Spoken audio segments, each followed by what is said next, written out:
So the slide on the left was taken in early 1900s, and can you guess when the one on the right was taken? The photo on the right, this is rural Myanmar. It was taken 100 years later.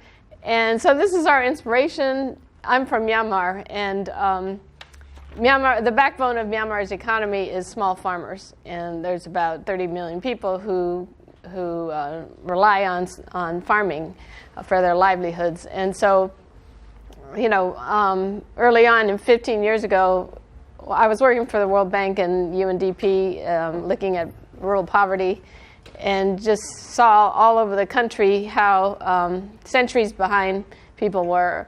And no technologies, no services to help them, and said this is unacceptable in this day and age. So just talking to farmers throughout, the markets were not having, there weren't any products and services to support small farms with products, and they needed knowledge, they needed technologies, they needed finance. And then on the government side, they had been neglected for decades. So, they were using things like hand pumps that are designed for household use, not irrigation. So they were up against a technological constraint. Or watering cans with 40 pounds on each side, 200 trips a day. You can only farm like a quarter or a half acre with that. And so they were really living hand to mouth. And they were using these bamboo cantilevers, which, of course, were used centuries ago by the Egyptians. And so, we just said, this is unacceptable. And we decided, we were really inspired to do something that would really help rural families just with their daily lives. And at the time, there was very little aid going into Myanmar. And we also wanted to have a different kind of relationship with the people we're helping, and one of equal exchange, mutual exchange, where they're customers and not aid beneficiaries or charity recipients. And so when you give something away free, you never know whether people value it, and you also they don't have dignity and choice in the matter. And so that was really important to us, where they decide whether what you're providing is valuable or not, and you get immediate feedback through the market. So we run as a company, and we design products and services that the public sector has failed to provide, as well as the markets, private markets. And we have our own sales revenues and some grant funding as well to subsidize the R&D work and the marketing. So our design is also a big part of our DNA.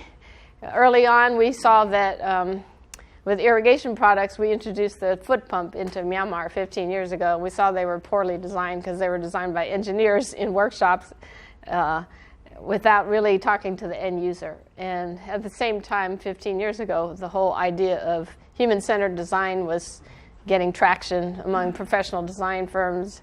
How do you apply rigorous design thinking and to solve everyday problems in developing countries? And so it's about empathy for the end user, not sympathy. And how do you get in their shoes, in their minds, and understand their needs and aspirations, and be close to the customer and design for them. And that's what has driven us. If you want to solve, complex social problems, you really have to be close to the people and understand them well and have deep knowledge. And so, thus our name, Proximity Designs. And the design process, like most professional designers use, involves a lot of rapid prototyping and iteration. You get feedback quickly. So when you're proximate to the customer, you're constantly getting feedback, and you're not just, in a central planning mode or in headquarters trying to, these poor people need this. It's not about that. It's about really relating and getting feedback and getting their input. And by the time it's ready to go to market, it's a pretty well well-designed product that has less chance of failure. So with our treadle pumps, this one is like $19. And our micro irrigation products that were not available in the market, we started selling these, and we had about 200,000 products. And then in 2008, a huge cyclone hit the Delta, and 150,000 people were killed, and mostly farm families. And so they were, that's when we actually got involved and started designing for the survivor.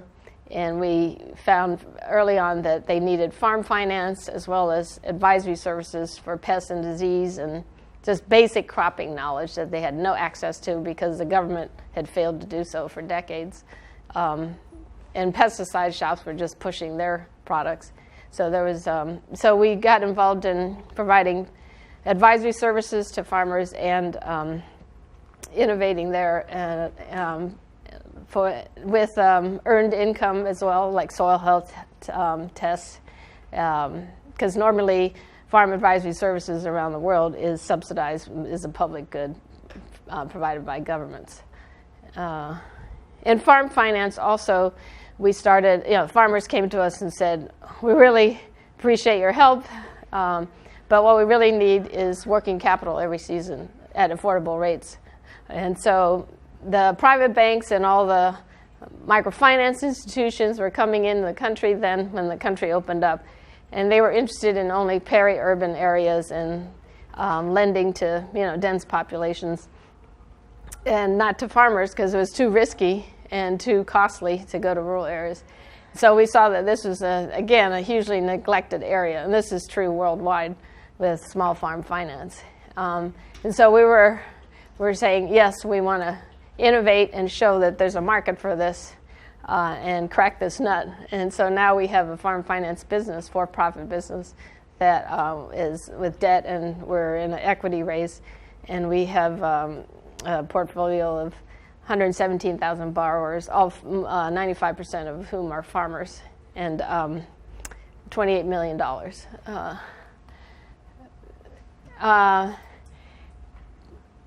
Donated products, when you give things away free, you never know whether they're used and a lot of donated products are just really designed poorly with not the user in mind. This is a water filter, and you can imagine these were donated after the cyclone, and that's when we saw that no one's going to use this.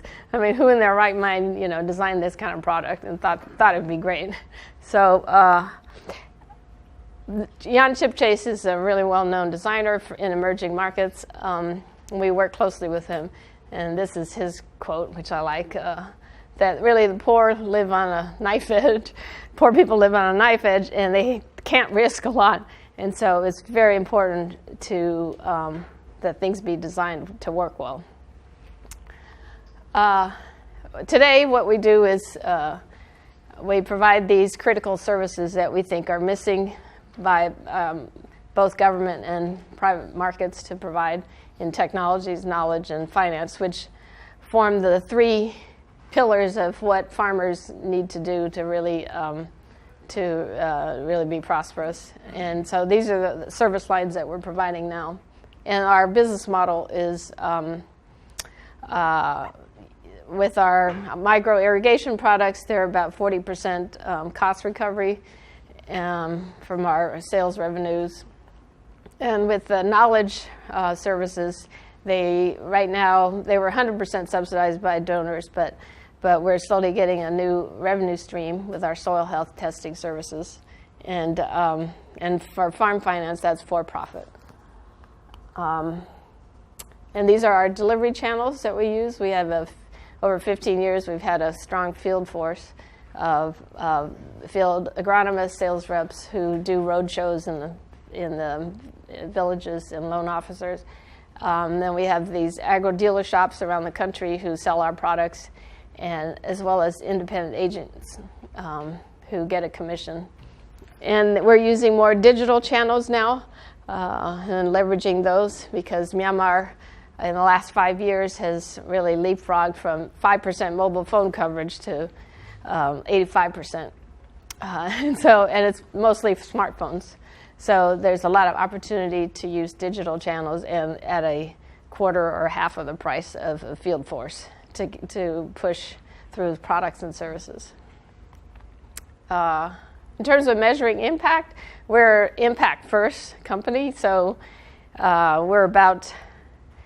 really want to make sure that all of our customers are able to have impact from using our product or service. So we do a lot of field studies as well as independent evaluation of our products and services. And on average, the net income increase is about $250 from using our product service per year. And some of the services are $500 net income increase. So we're looking at that. Let's see. Oh, maybe I should stop there. I think we take another 5 minutes. Okay, another 5 minutes. I think as a company, we have about two bottom lines. We have the social impact that we measure every year, and we have like 100,000 new customers every year, farm customers. And then we also measure, financial sustainability. But the third area now that we're having to really pay attention to, and I think all companies will have to, is climate change. And with farming or agriculture, there's a real close connection between climate change and food production, and so it makes it more complicated and a difficult challenge for our work. Yeah, I'll talk a little bit about our culture. We, for the last 15 years, Myanmar when we started, was second to North Korea as the most isolated country in the world. And so after 70 years of military rule, in starting the organization, we had to really think about how we're going to design this organization and what is important to us. And I think culture trumps strategy in terms of, and any organization, even if you're 3 people, has a culture, whether you like it or not. So you have to be really intentional about what kind of values and culture you want from the beginning. So for us, it was really important to address some of the dysfunction in the society, such as lack of trust from 70 years of military rule. No one trusts each other. No one collaborates with each other. You're not taught to collaborate. So we had to really, we have an in-house proximity school that teaches these core skills of teamwork, communication, conflict resolution, growth mindset, all this, and critical thinking and innovation. So those are some of our core values of how we can address some of the dysfunction in the society. And we also see that as a way to help larger Myanmar, the country as a whole, is to be a pocket of excellence where people can come and experience a different way of doing things, a different way of working, so that they just don't read it in books, but they walk into our, interact with us and customers and people around to say, oh, this is, maybe we should do this. We have, most of 90% of our staff are rural and from the field. But in the head office, we also have a lot of diversity. And 42% of our staff are women. And most of them are senior managers. 60% of our senior managers are women. 60% of our senior managers. So these are some of our impact results from the last 15 years. We've have a customer base of over 700,000 farm households, and in over 10,000 villages across the country, all who have, been able to double their incomes. And we also recognize that the spillover effect of having increased incomes in a village, for example, people start, when they have double incomes or $300, $400 more, they spend more on food and bicycles or fix their roofs in the village. So it really, the income multiplier is at least 2x in the village economy, in the rural economy. And our next year, 5-year aspiration is to gain and help another 1 million new farm households, and that would be 5 million people. And I think our strategy now is to basically build a platform where we can partner with other suppliers of services, and we're not going to be able to, meet all the needs ourselves. And so, and over the last 15 years too, as a market maker, like for example in irrigation products, we've been able to innovate and introduce new products in the market that weren't there, and show that it's viable and there's viable demand, so that other suppliers come in. So today there's like 4 suppliers in the small irrigation market, micro irrigation market. Some of them are completely copying our products, which is fine. That's what we want them to do. And we'll exit the market when we feel like there are enough suppliers. So that's our model. So we would we're building a platform that addresses the whole ecosystem, the business ecosystem to support small farms, and including bringing in other suppliers of other services that we can't. This includes global suppliers as well as domestic. Great. Good. Well, thank you very much, Debbie, for that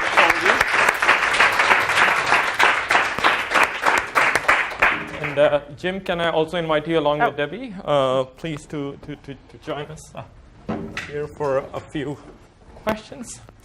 Is your mic off? I think we can just blank this.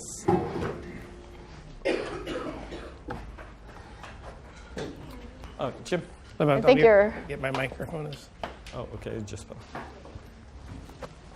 So thank you very much for that overview, Debbie. Indeed, incredible work, and we've been following your work for years. You're a real inspiration in the social enterprise space. So perhaps I'll start with a question that these days very often I hear when I talk to MBA students, which is more and more companies these days are talking about social mission, people and employees talking about meaning, purpose, and so on, like we were talking about earlier. And so in that context, from the point of view of the younger generation making this choice about, hey, do I go work for a large company that's talking about sustainability, social mission, impact as well? And social enterprise sometimes, seen as this old-fashioned beast saying, aren't we fixing everything through big companies now because we're talking about fortune at the base of the pyramid, creating shared value and all of those good things. In that context, what would you say is the role of social enterprises in a broader context where business is also talking about impact? And how do we think about the nature of the impact that social enterprises are delivering that perhaps companies are still not able to deliver, even though there's a lot of talk about it? You want to go first? Well, I think I would say that in the next 10, 15 years, 20 years, that every business will be a social business. Just because you can't operate as an island, and there are, the whole environment that a company needs to pay attention to, whether they like it or not. So, and you see that trend happening with companies anyway. Some companies are more progressive than others.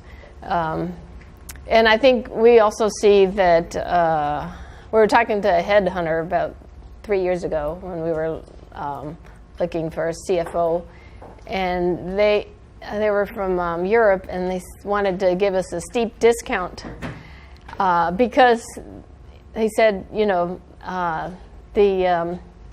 that's the market they wanted to get into, the social impact sector, and they see that is the trend that happening, and so they wanted experience with that and being able to provide services to the social enterprises. And so they also see that trend happening. And we also see a lot of big companies they come to us and they say, can you, we want to be able to keep our talent, and part of keeping our talent is they want opportunities to work on really meaningful issues. And so whether it's software engineers or professional designers, they want to be able to take that time to be able to work on big social issues.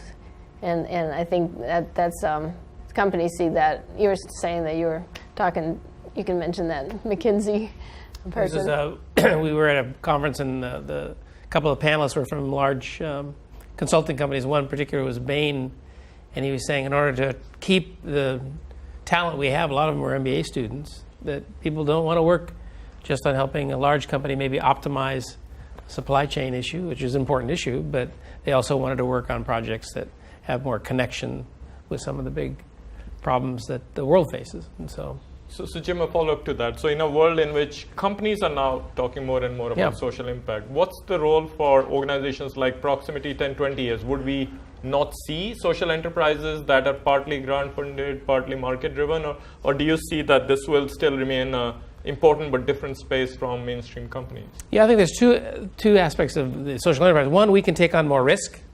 And so as in our role, we've been somewhat of a market maker that maybe a large company can't do in terms of from their shareholders want to see returns on their investments. And so social enterprises can take risks where a conventional company can't. The other aspect is that large companies are really struggle with innovation. And even for us now, we have 1,000 employees.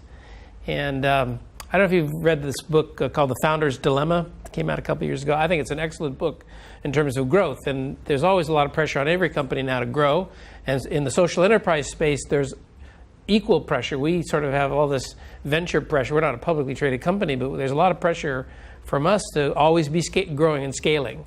And so there's all these things that happen when you get to a certain growth. You're 10 years old, you've got to scale, you got the advantages of scale and size, but then bureaucracy creeps in, mission, people aren't as energized around the mission anymore. These issues come up, and so even as a social enterprise, we face some of these issues as large companies definitely face it. They struggle with innovation, and I think there's especially in these areas where the consumer markets aren't necessarily clear what consumers want. Right. So, asking a question that's a little bit more, I'm sure, close to home to a lot of people here. When people are getting started in their careers, right after MBA, and you have an MBA from USC, and both of you have masters in public policy from Kennedy School, what would you advise people starting their careers on this saying, I want to have a life where I have an impact?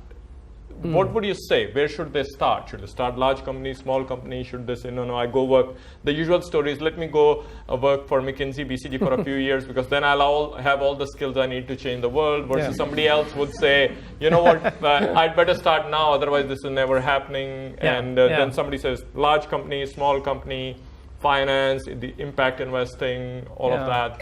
So where should somebody start? I mean, how would you even start looking? What should you do?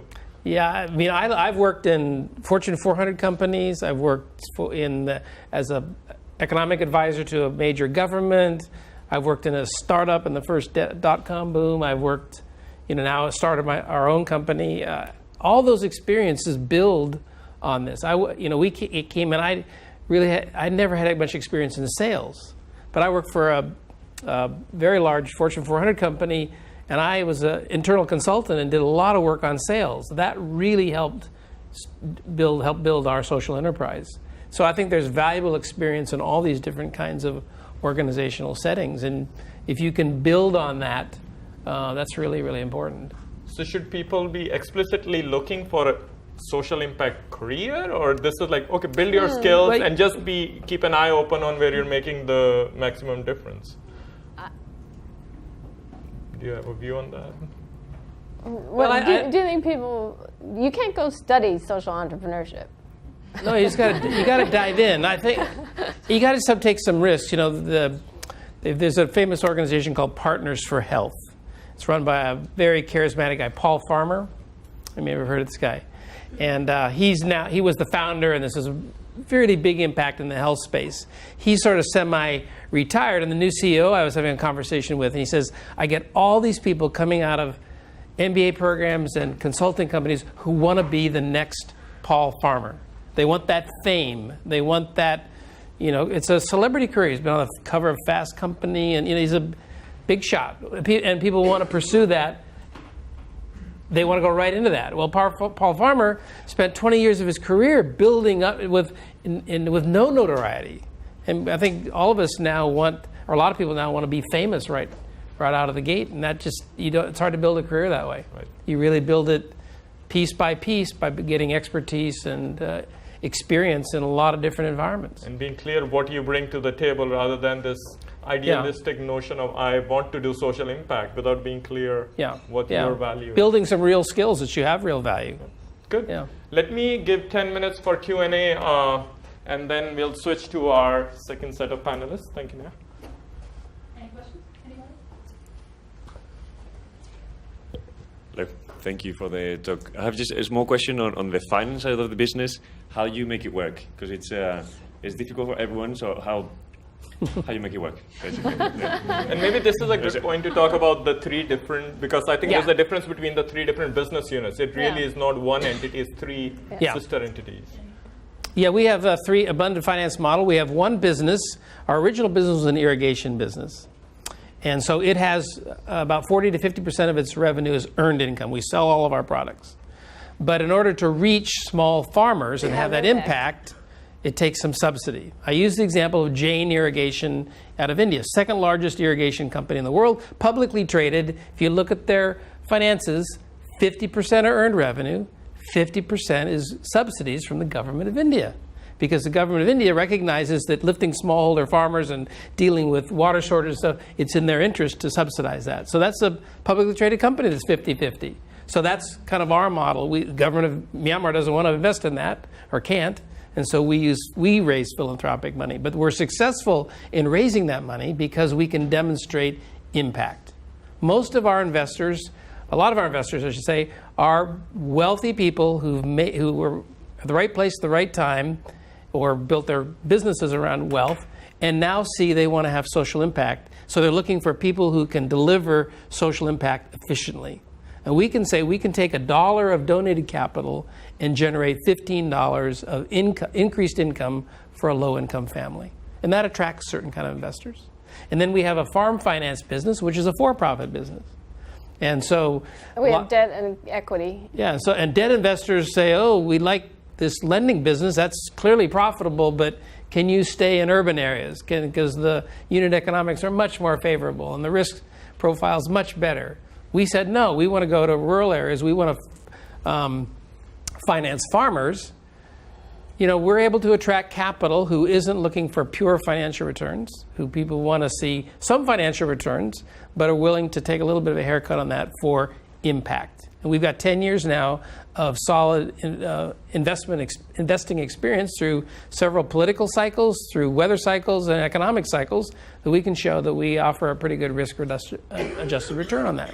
So part of it's having a track record. The farm lending also, the model that we are focusing on is not just pure loans. It's loans plus plus. So when we are seen by the farmer as also providing extremely critical knowledge of pests and disease and how to handle all their risks, then they see us.